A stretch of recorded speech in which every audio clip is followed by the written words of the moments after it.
बिस्मिल्लाहिर्रहमानिर्रहीम अस्सलाम वालेकुम ऑल ऑफ यू। आप सबको डीएलडी के नेक्स्ट लेक्चर में खुश आमदीद कहता हूँ। आज हमारा टॉपिक है how to design a synchronous counter. एक सिंक्रोनियस काउंटर जो है हम किस तरीके से डिज़ाइन कर सकते हैं, उसके लिए हमें कौन कौन से स्टेप्स फॉलो करने पड़ते हैं। तो स्टेप बाय स्टेप हम लोग लर्न करते हैं कि हम किस तरीके से एक सिंक्रोनियस काउंटर को डिज़ाइन कर सकते हैं। तो सबसे पहले अगर आपको क्वेश्चन दिया जाता है कि आपको कहा जाता है कि आपने 3 बिट सिंक्रोनियस काउंटर जो है वो ड्रॉ करना है with the help of JK flip flop, तो पहला स्टेप हमारे पास क्या होगा, find the number of flip flops required and select the type of flip flops. अगर आपको 3 बिट काउंटर कहा जाता है, इसका मतलब यह है कि हमें 3 फ्लिप फ्लॉप्स जो है वो रिक्वायर्ड होंगे। अगर 2 बिट काउंटर हमने ड्रॉ करना है तो हमें 2 फ्लिप फ्लॉप्स रिक्वायर्ड होंगे। अगर 4 बिट काउंटर कहा जाता है तो हमें 4 फ्लिप फ्लॉप्स जो है वो रिक्वायर्ड होंगे। Second, and select the type of flip flop. अब जिस टाइप का आपने काउंटर जो है वो डिजाइन करना है, अगर JK की मदद से करना है तो फ्लिप फ्लॉप की जो टाइप होगी वो JK फ्लिप फ्लॉप होगी। अगर D फ्लिप फ्लॉप की मदद से आपने काउंटर डिजाइन करना है तो जो आपके पास फ्लिप फ्लॉप की टाइप यूज होगी वो D फ्लिप फ्लॉप होगी। तो पहले स्टेप पे हमने नंबर ऑफ फ्लिप फ्लॉप्स और फ्लिप फ्लॉप की जो टाइप है वो हमने क्या करनी है, सिलेक्ट करनी है। Number 2, right truth table for selected flip flop and excitation table. जो फ्लिप फ्लॉप आपने सिलेक्ट किया उसका ट्रूथ टेबल डिजाइन करना है और उसका एक्साइटेशन टेबल जो है हम लोग क्या करेंगे, डिजाइन करेंगे। थर्ड स्टेप पे construct the state table with corresponding excitation table. हमने स्टेट टेबल जो है वो हमने कंस्ट्रक्ट करना है with the help of excitation table, यानी कि जो सिलेक्टेड फ्लिप फ्लॉप का एक्साइटेशन टेबल है उसको यूज करते हुए हम लोग क्या करेंगे, स्टेट टेबल जो है वो कंस्ट्रक्ट करेंगे। नंबर 4, बिल्ड के map for each flip flop inputs. जितनी भी फ्लिप फ्लॉप्स की इनपुट हैं उनके अगेंस्ट हम लोग क्या करेंगे, के मैप को डिजाइन करेंगे। Simplify the K map and obtain the minimize expressions. फिर हम के मैप को सिंप्लीफाई करेंगे और उससे हमारे पास मिनिमाइज्ड बुलियन एक्सप्रेशंस होगा वो हमारा ऑब्टेन होगा। The last step is draw the circuit using flip flops and other gates. आखिरी स्टेप में हम लोगों ने क्या करना है, अपना सर्किट जो है, अपना काउंटर जो है वो डिजाइन करना है with the help of selected flip flops and other gates. यानी कि जो मिनिमाइज्ड बुलियन एक्सप्रेशंस आ रहा है अगर उनमें कुछ गेट यूज किए जा रहे हैं, एंड गेट यूज किया जा रहा है, नॉट गेट यूज किया जा रहा है, तो उन एंड गेट को, नॉट गेट को इस्तेमाल करते हुए हम लोग क्या करते हैं, फ्लिप फ्लॉप्स की मदद से अपना जो फाइनल सर्किट जो होगा वो हम डिजाइन या ड्रॉ करेंगे।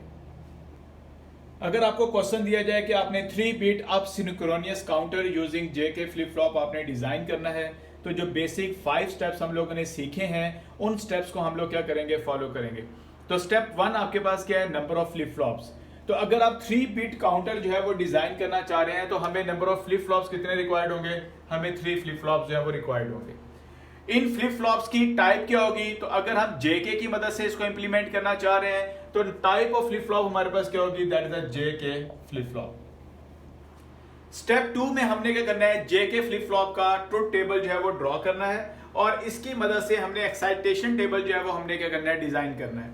तो ट्रूथ टेबल हमें पता है JK फ्लिप फ्लॉप का, अगर JK फ्लिप फ्लॉप में वैल्यू आपके पास, इनपुट आपके पास JK की 0 0 हो, प्रीवियस स्टेट पर आपके पास कोई भी वैल्यू पड़ी हो, 0 हो, 1 हो, तो नेक्स्ट स्टेट पर आपके पास प्रीवियस स्टेट ही आती है, उसमें नो चेंज आता है। अगर JK की इनपुट आपके पास 0 1 है, प्रीवियस स्टेट पर आपके पास जो भी वैल्यू पड़ी हुई हो, नेक्स्ट स्टेट पर आपके पास क्या आता है, 0 आता है, that is a reset state. अगर आपके पास JK की इनपुट 1 0 है, प्रीवियस स्टेट पर कोई भी वैल्यू पड़ी हो, तो नेक्स्ट स्टेट पर आपके पास क्या आता है, 1 आता है, that is a set state. अगर JK की इनपुट आपके पास 1 1 है, प्रीवियस स्टेट पर आपके पास जो भी वैल्यू पड़ी हुई है नेक्स्ट स्टेट पर उसका कॉम्प्लीमेंट आता है। अगर प्रीवियस स्टेट पे 0 होगा तो नेक्स्ट स्टेट पे 1 आ जाएगा, अगर प्रीवियस स्टेट पे 1 होगा तो नेक्स्ट स्टेट पे क्या आ जाएगा, 0 आ जाएगा। तो ये हमारे पास जो स्टेट होती है इसे हम लोग कहते हैं टॉगल स्टेट। अब ट्रूथ टेबल की मदद से हम लोग क्या करते हैं, एक्साइटेशन टेबल जो है वो ड्रॉ करते हैं। तो दरमियान में हम लोग क्या करते हैं, कैरेक्टरिस्टिक टेबल जो है वो ड्रॉ कर लेते हैं कि हम लोग कहते हैं कि हमारे पास JK और हमारे पास Q और QN, ये हमारे पास क्या है, ये हमारे पास नेक्स्ट स्टेट है हमारे पास। अगर JK की इनपुट मेरे पास 0 0 हो, प्रीवियस स्टेट पे मेरे पास 0 हो या 1 हो, तो नेक्स्ट स्टेट पे क्या आता है, 0 1 ही आता है, इसमें कोई भी चेंज नहीं होता। अगर JK की इनपुट मेरे पास 0 1 हो और Q की वैल्यू जो है मेरे पास 0 1 हो प्रीवियस स्टेट की, तो नेक्स्ट स्टेट पे क्या आता है, 0 0 ही आता है, यानी कि रीसेट स्टेट आती है। अगर जे के की इनपुट मेरे पास 1 0 है, प्रीवियस स्टेट पे 0 और 1 पड़ा हुआ है, तो नेक्स्ट स्टेट पे क्या आता है 1 1 ही आता है, that is a set state. अगर जे के की इनपुट मेरे पास 1 1 हो, प्रीवियस स्टेट पे 0 पड़ा हो, तो नेक्स्ट स्टेट पे क्या आता है कॉम्प्लीमेंट, और अगर प्रीवियस स्टेट पे 1 पड़ा हो तो नेक्स्ट स्टेट पे क्या आता है 0, दैट इज अ कॉम्प्लीमेंट। अब हम एक्साइटेशन टेबल को डिजाइन करते हैं कि उसमें जे के की कौन सी इनपुट्स हैं जिनके अगेंस्ट आपके पास प्रीवियस और नेक्स्ट स्टेट की आपके पास वैल्यू जो है 0 0 आती है। तो यहाँ से अगर कैरेक्टरिस्टिक टेबल को हम देखें तो यहाँ पर एक 0 0 आ रहा है आपके पास और यहाँ पर 0 0 आ रहा है। तो किन इनपुट्स के अगेंस्ट आ रहा है, तो यहाँ से अगर हम देखें तो जे की जो इनपुट है वो तो 0 है, तो यहाँ पर आप क्या करते हैं 0 कर दें, और के की जो इनपुट आपके पास है वो 0 भी है 1 भी है, तो इसका मतलब ये है कि इसको हम डोंट के टर्म से रिप्रेजेंट कर सकते हैं। अब हमने ये देखना है कि प्रीवियस स्टेट पे 0 नेक्स्ट स्टेट पे 1, तो कैरेक्टरिस्टिक टेबल में कहां पर आपके पास 0 1 आ रहा है, एक यहाँ पे 0 1 आ रहा है, एक यहाँ पे 0 1 आ रहा है। इसका मतलब ये कि जे की इनपुट जो है वो 1 है और के की इनपुट 0 भी हो सकती है 1 भी हो सकती है। तो इसका मतलब ये है कि जे को हम लोग 1 से रिप्रेजेंट करते हैं और के को हम डोंट के टर्म से रिप्रेजेंट कर देते हैं। फिर हम देखते हैं कि प्रीवियस स्टेट और नेक्स्ट स्टेट पे 1 0 कहां पे आ रहा है, तो 1 0 यहाँ पर आ रहा है और 1 0 यहाँ पर आ रहा है। इसका मतलब ये है कि आपके पास के की इनपुट जो है वो 1 है, तो के की इनपुट को 1 कर दें, और जे की इनपुट जो है वो 0 भी हो सकती है 1 भी हो सकती है, तो इसको हम डोंट के टर्म से रिप्रेजेंट कर देते हैं। फिर हम देखते हैं कि हमारे पास 1 1 कहां पर आ रहा है, प्रीवियस स्टेट पे और नेक्स्ट स्टेट पे, यहाँ पर 1 1 आ रहा है। तो यहाँ पर अगर हम देखें तो के की इनपुट जो है वो 0 है, तो के को हम 0 कर देते हैं, और जे की जो इनपुट है वो 0 भी हो सकती है, वो आपके पास 1 भी हो सकती है, तो इसको हम किससे रिप्रेजेंट करते हैं डोंट के टर्म से रिप्रेजेंट करते हैं। तो सेकंड स्टेप में हमने ये किया कि हमने ट्रूथ टेबल जो है, जो हमारे पास सिलेक्टेड फ्लिप फ्लॉप है, उसका हमने ट्रूथ टेबल डिजाइन किया, और उस ट्रूथ टेबल की मदद से हमने उसका कैरेक्टरिस्टिक टेबल और एक्साइटेशन टेबल जो है वो हमने डिजाइन कर लिया। स्टेप 3 में हम state table with the help of corresponding excitation table जो है वो हम ड्रॉ करेंगे। इसमें हमारे पास प्रीवियस स्टेट जो है उनको हम रिप्रेजेंट करें किससे, Q0 Q1 Q2 से। नेक्स्ट स्टेट जो है वो हमारे पास Qn0 Qn1 Qn2 से रिप्रेजेंट कर रहे हैं। इनपुट्स हमारे पास जो है बेसिकली 3 फ्लिप फ्लॉप है, तो इसलिए हमारे पास जो फर्स्ट फ्लिप फ्लॉप होगा उसके लिए J0 K0, second flip flop जो है उसके लिए J1 K1, और जो थर्ड फ्लिप फ्लॉप है उसके लिए J2 K2। अब यहाँ पर ये बेसिकली हमारे पास क्या है 3 बिट अप सिंक्रोनियस काउंटर है। तो इससे मुराद ये है कि जब हमारे पास क्लॉक पल्स की वैल्यू पॉजिटिव होगी या पॉजिटिव एज ट्रिगर होगा, तो हमारे पास सबसे पहले क्या होगा 0 होगा, और अगले जो आपके पास स्टेट होगी वहां पर क्या जनरेट होगा 1 होगा, फिर 2 होगा, फिर 3 4 5 6 7। जैसे हम 7 में पहुंचेंगे ये दोबारा से कहां पर आ जाएगा, ये अगेन 0 पर आ जाएगा, यानी कि ये सर्किट आपका क्या होगा, ये आपका रीस्टार्ट हो जाएगा। तो यहाँ पर ये प्रीवियस स्टेट आपके पास क्या है, यहाँ पर अगर आप देखें तो आपके पास 0 0 0, यानी कि हम 0 पर हैं। तो जैसे आपके पास पॉजिटिव क्लॉक पल्स होगी, हमारा फ्लिप फ्लॉप हमारा सर्किट जो होगा ट्रिगर होगा, तो नेक्स्ट स्टेट पे क्या जनरेट होगा 0 0 1, यानी कि 0 से कहां पर आ जाएंगे 1 पर। अगर 1 पर है तो हम कहां पर आ जाएंगे 2 पर, 0 1 0। 2 पर है तो हम कहां पर आ जाएंगे 3 पे, 0 1 1। 3 पे है तो हम कहां पर आ जाएंगे 4 पे, 1 0 0। 4 पे है तो हम कहां पर आ जाएंगे 5 पर, 1 0 1। 5 पे है तो हम कहां पर आ जाएंगे 6 पे, 1 1 0। 6 पे है तो हम 7 पे, 1 1 1। और अगर हमारे पास 7 है तो हम कहां पर आ जाएंगे दोबारा से 0 पर, तो ये आपके पास 0 0 0 नेक्स्ट स्टेट पर आपका क्या होगा जनरेट होगा। अब हमने क्या करना है, हमने फ्लिप फ्लॉप्स की इनपुट जो है वो फाइंड आउट करनी है on the basis of previous state और next state with the help of excitation table. तो यहां पर अगर हम देखें तो अगर हम लोग कहते हैं कि प्रीवियस स्टेट पर आपके पास Q0 की वैल्यू 0 है और Qn0 की वैल्यू 1 है, तो एक्साइटेशन टेबल में हम देखते हैं 0 1 पर हमारे पास Jk की क्या वैल्यू होगी। 0 1 पे आपके पास क्या है J1 है और K जो है वो डोंट केयर है, तो J को आप 1 लिख दें और K के अगेंस्ट आपके पास क्या आ जाएगा डोंट केयर टर्म आ जाएगी। अगर प्रीवियस स्टेट पे 1 है और नेक्स्ट स्टेट पे आपके पास 0 है, तो 1 0 के अगेंस्ट आपके पास क्या आ रहा है डोंट केयर 1, तो यहाँ पर डोंट केयर और 1। अगर प्रीवियस स्टेट पे 0 है, नेक्स्ट स्टेट पे आपके पास 1 आ रहा है, तो फिर आपने यहां से 1 और don't care 1 don't care term. अगर प्रीवियस स्टेट पे 1 है, नेक्स्ट स्टेट पे 0 आ रहा है, तो आपके पास डोंट केयर 1 डोंट केयर 1। अगर प्रीवियस स्टेट पे 0 है, नेक्स्ट स्टेट पे 1 आ रहा है, तो फिर आपके पास 1 डोंट केयर। अगर प्रीवियस स्टेट पे 1 है 0 है, तो आपके पास don't care 1 0 1 1 don't care 1 0 don't care 1। ये हमारे पास J0 और K0 की हमारे पास क्या आ गई इन। Q1 की प्रीवियस स्टेट पे अगर वैल्यू देखिए हमारे पास 0 है, Qn1 पे हमारे पास 0 है, तो एक्साइटेशन टेबल में प्रीवियस स्टेट पे अगर 0 हो, नेक्स्ट स्टेट पे 0 हो, तो हमारे पास J की जो इनपुट है वो 0 है और K की हमारे पास जो इनपुट है that is a don't care term. Q1 पे अगर 0 हो, Qn1 पर 1 हो तो हमारे पास 1 don't care, 1 don't care. Q1 पे अगर हमारे पास 1 हो और Qn1 पे भी हमारे पास 1 हो तो 1 1 के अगेंस्ट आपके पास डोंट केयर टर्म और 0। अगर आपके पास Q1 पे 1 हो और Qn1 पे 0 हो तो 1 0 डोंट केयर टर्म और आपके पास 1। Q1 पर आपके पास 0 हो और Qn1 पर भी आपके पास क्या हो, 0 हो, तो ये आपके पास 0 डोंट केयर टर्म। Q1 पे आपके पास 0 हो और Qn1 पर आपके पास 1 हो तो 0 1 जो है that is equal to 1 don't care term. 1 Q1 पर हो और Qn1 पर भी आपके पास 1 हो तो that is equal to don't care term 0। अगर आपके पास Q1 पे 1 हो और Qn1 पर आपके पास नेक्स्ट स्टेट पे 0 हो तो 1 0 that is equal to don't care term और 1। सिमिलरली हम लोग क्या करते हैं, J2 और K2 की इनपुट्स फाइंड आउट कर लेते हैं। Q2 पे अगर आपके पास 0 हो और Qn2 पर भी 0 हो तो 0 0 के अगेंस्ट आपके पास क्या आएगा, 0 डोंट केयर टर्म। अगर आपके पास Q2 पर 0 हो और Qn2 पे भी 0 हो तो 0 डोंट केयर टर्म। अगर आपके पास Q2 पे 0 हो और Qn2 पे भी 0 हो तो 0 डोंट केयर टर्म। अगर आपके पास Q2 पे 0 हो और Qn2 पे 1 हो तो 0 1 1 डोंट केयर टर्म। अगर आपके पास Q2 पे 1 हो और Qn2 पे भी 1 हो तो that is equal to don't care 0। अगर आपके पास Q2 पे 1 हो और Qn2 पर भी 1 हो तो आपके पास डोंट केयर 0। अगर Q2 पे आपके पास 1 हो और Qn2 पे भी 1 हो तो डोंट केयर 0। और अगर Q2 पे आपके पास 1 हो और Qn2 पे 0 हो तो that is equal to don't care 1। यानी कि हम लोगों ने स्टेट टेबल जो है वो ड्रॉ कर लिया with the help of excitation table. Step 4 में हम प्रिपेयर करते हैं KMF for each flip flops inputs. तो यहाँ पर हमारे पास ये प्रीवियस स्टेट्स गिवन है और यहाँ पर ये हमारे पास इनपुट्स जो कि हम लोगों ने एक्साइटेशन टेबल की मदद से स्टेट टेबल में हमने फाइंड आउट की थी। तो यहाँ पर अगर हम लोग ये देखते हैं, पहले हम लोग J0 और K0 की इनपुट्स जो है वो फाइंड आउट कर लेते हैं। इसके लिए क्या बुलियन एक्सप्रेशन बनता है with the help of KMap। तो यहाँ से अगर हम देखें तो जब हमारे पास Q0 की वैल्यू 0 हो, Q1 की वैल्यू 0, Q2 की वैल्यू 0 तो J0 हमारे पास इसके बराबर है 1 के। तो यहाँ पर आप क्या करें, 1 पुट करते हैं। 0 0 1 तो ये डोंट के टर्म, ये डोंट के टर्म आ गया आपके पास। 0 1 0 1 तो ये 0 1 0 यहाँ पर 1 आ गया। 0 1 1 डोंट के टर्म, 0 1 1 यहाँ पर ये डोंट के टर्म आ गए। 1 0 0 1 तो यहाँ पर आपके पास 1 आ गया। 1 0 1 डोंट के टर्म, 1 1 0 यहाँ पर 1 आ गया।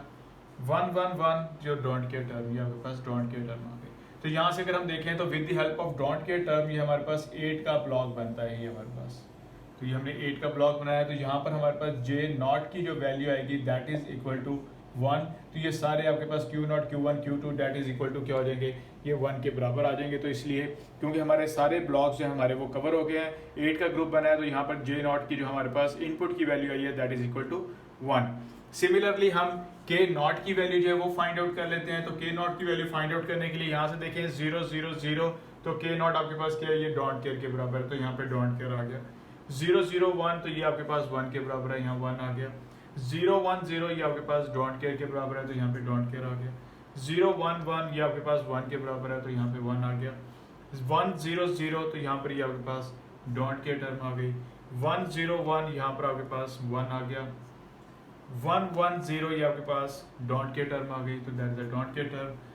1 1 1 यहाँ पर आपके पास क्या आ गया, 1 आ गया, दैट इज अ 1। तो ये सारे आपके पास, ये भी आपके पास with the help of don't care term ये आपके पास 8 का ब्लॉक बन जाएगा। और यहाँ से भी K0 की वैल्यू आपके पास क्या आ जाएगी, 1 आ जाएगी। J0 और K0 की वैल्यू हमारे पास दैट इज इक्वल टू 1। अब हम J1 और K1 की वैल्यू जो है फाइंड आउट करते हैं with the help of truth table. तो यहाँ से अगर हम प्रीवियस स्टेट पे देखें, जब हमारे पास वैल्यू जो है Q0 Q1 Q2 की 0 0 0 है, तो हमारे पास J1 की वैल्यू क्या आ रही है, 0 आ रही है। तो यहाँ पर 0 प्लेस कर देते हैं। 0 0 1 पे आपके पास 1 आ रहा है, तो यहाँ पर 1 प्लेस कर देते हैं। 0 1 0 पर आपके पास डोंट के टर्म आ रही है, तो दैट इज अ डोंट के टर्म। 0 1 1 पर भी आपके पास डोंट के टर्म आ रही है, तो यहाँ पर डोंट के टर्म। 1 0 0 यहाँ पर आपके पास J1 पे क्या आ रहा है, 0 आ रहा है, तो 0 प्लेस कर देते हैं। 1 0 1 यहाँ पर आपके पास 1 आ रहा है तो यहाँ पर 1 प्लेस कर देते हैं। 1 1 0 यहाँ पर आपके पास डोंट के टर्म आ रही है तो दैट इज अ डोंट के टर्म, और 1 1 1 यहाँ पर भी आपके पास डोंट के टर्म आ रही है तो दैट इज अ डोंट के टर्म। अब यहाँ से हम लोग ग्रुप बना लेते हैं, तो यहाँ पर हमारे पास with the help of don't care terms ये हमारे पास 4 का ग्रुप बन रहा है, और इस ग्रुप के अगेंस्ट हमारे पास अगर हम इसको सिंप्लीफाई करें तो यहाँ से ये Q2 ये 0 और 1 ये तो आपके पास टर्म्स की हो जाएगी, आपके पास 1 हो जाएगी, और अगर ऊपर से हम देखते हैं तो यहाँ से ये आपके पास ये 1 और ये 1 कॉमन आ रहा है, that is equal to Q0, तो ये आपके पास किसके बराबर आ जाएगा, Q0 के बराबर आ जाएगा, that is equal to J1। इसी तरीके से हम K1 की वैल्यू फाइंड आउट कर लेते हैं। 0 0 0 पर आपके पास क्या आ रहा है, डोंट के टर्म, यहाँ पे डोंट के टर्म आ गई।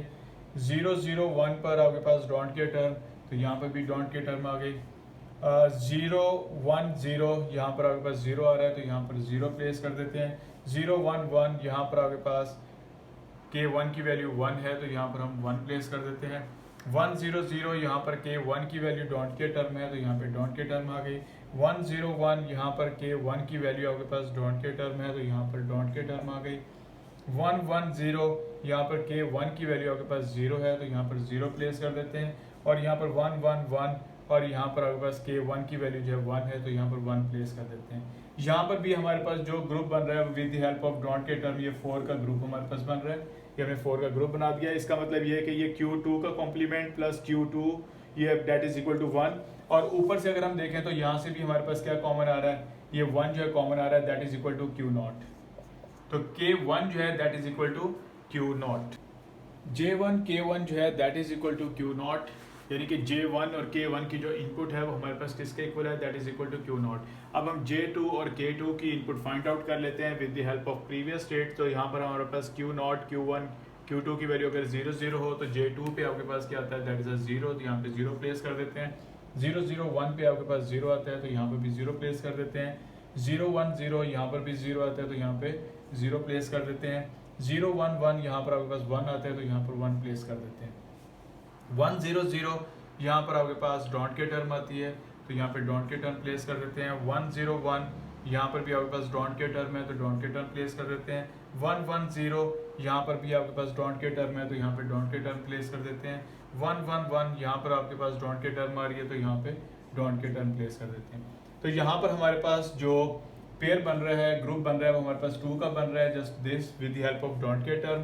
तो यहाँ से अगर हम इसको सिंप्लीफाई करें तो यहाँ से अगर हम देखें तो ये दोनों रोज कवर हो गई, तो इसका मतलब Q2 का कॉम्प्लीमेंट प्लस Q2 ये तो इक्वल टू 1 हो गया, और ऊपर से अगर हम देखें तो यहाँ पर आपके पास क्या आ रहा है, Q1 और Q0 ये हमारे पास क्या आ रही है, J2 की इनपुट। इसी तरीके से अगर हम K2 को सिंप्लीफाई करें with the help of K map, तो यहाँ पर आपके पास 0 0 0 पर डोंट के टर्म है, 0 0 1 पर डोंट के टर्म है, 0 1 0 पर भी डोंट के टर्म है, और 0 1 1 पर भी आपके पास क्या है, डोंट के टर्म है। और सिमिलरली अगर आप नीचे देखते हैं तो आपके पास 1 0 0 यहाँ पर भी आपके पास क्या है, डोंट के टर्म है। 1 0 1 यहाँ पर भी आपके पास क्या है, डोंट के टर्म है। 1 1 0 यहाँ पर भी आपके पास क्या है, डोंट के टर्म है, और 1 1 1 यहाँ पर आपके पास क्या आ रहा है, 1 आ रहा है। तो यहाँ से अगर हम ग्रुप बनाए तो ये भी हमारे पास 2 का ग्रुप बनता है, जस्ट लाइक दिस। और इसमें भी अगर हम देखें तो Q2 का complement plus Q2 that is equal to 1, और ऊपर से अगर हम देखते हैं तो हमारे पास that is equal to Q1 Q0, यानी कि J2 की और K2 की जो हमारे पास इनपुट है that is equal to Q1 Q0, ये हमारे पास J2 और K2 की इनपुट्स हैं। इसका मतलब ये है कि J0 K0 that is equal to 1, J1 K1 that is equal to Q0, और आपके पास J2 जो है और K2 जो है that is equal to Q1 और Q0, ये इसके इक्वल है। स्टेप 5 में हम लोग सर्किट ड्रॉ करते हैं with the help of input J0 K0, J1 K1, J2 K2। तो 3 बिट अप सिंक्रोनस काउंटर हम लोगों ने ड्रॉ करना है with the help of J के फ्लिप फ्लॉप। तो 3 बिट काउंटर है तो 3 फ्लिप फ्लॉप्स हम लोगों ने यूज कर लिए। फर्स्ट फ्लिप फ्लॉप जो है इसकी इनपुट्स हमारे पास J0 K0 है, सेकंड फ्लिप फ्लॉप की इनपुट्स हमारे पास J1 K1 है, थर्ड फ्लिप फ्लॉप की हमारे पास इनपुट जो है वो J2 K2 है। सिंक्रोनियस काउंटर है तो इसका मतलब ये है कि सेम क्लॉक पल्स के ऊपर ये सारे के सारे आपके फ्लिप फ्लॉप जो होंगे क्या होंगे, ट्रिगर होंगे। तो सेम क्लॉक पल्स जो है ये हम सारे के सारे फ्लिप फ्लॉप्स को क्या करते हैं, पास कर देते हैं, जिसके ऊपर ये तीनों फ्लिप फ्लॉप्स आपके क्या होंगे, वो एक्टिवेट होंगे। जो फर्स्ट फ्लिप फ्लॉप है इसमें J0 और K0 की जो इनपुट है वो क्या है, 1 है, तो ये 1 हम पास करते हैं J0 को भी और K0 को भी। सेकंड जो फ्लिप फ्लॉप है इसमें J1 और K1 की जो इनपुट है दैट इज अ Q0। तो यहां से हम लोग क्या करते हैं, Q0 को एज ए इनपुट पास करते हैं J1 को और K1 को, और यही मेरे पास जो कि नेक्स्ट स्टेट पे मेरे पास आउटपुट जो होगी मेरी क्या होगी, इसकी Q0 की प्रोड्यूस होगी। इसी तरीके से अगर हम लोग देखें हमारे पास J2 और K2 की जो इनपुट्स हैं वो Q1 और Q0 का क्या है, प्रोडक्ट है, यानी कि हम एंड गेट यूज करेंगे। तो यहाँ पर हम लोग क्या करते हैं, एक एंड गेट यूज कर लेते हैं। इस एंड गेट में हम लोग क्या पास करते हैं, Q1 को पास करते हैं और यहाँ से Q0 को पास करते हैं, और इसकी जो आउटपुट आएगी उसको हम एज ए इनपुट पास करते हैं किसको, J2 को, और सेम इनपुट जो है वो हम पास करते हैं किसको, K2 को। और यहाँ से हमारे पास Q1 की क्या होगी, हमारे पास नेक्स्ट स्टेट जो होगी वो हमारी जनरेट होगी, और इसी तरीके से Q2 की भी हमारे पास क्या होगी, नेक्स्ट स्टेट जो होगी वो हमारी जनरेट होगी। तो इसका मतलब ये है कि जब हम क्लॉक पल्स यहाँ पर पॉजिटिव पास करेंगे या क्लॉक पल्स को हम 1 पास करेंगे तो हमारे ये सारे जो फ्लिप फ्लॉप्स है हमारे ट्रिगर होंगे, और ये 3 बिट अप सिंक्रोनस काउंटर के तौर पे क्या करेगा, ये काम करेगा। आज तक के लिए इतनी। अगर मेरा वीडियो लेक्चर आपको पसंद आता है मेरे चैनल को सब्सक्राइब कीजिएगा। बहुत शुक्रिया, अल्लाह हाफिज़।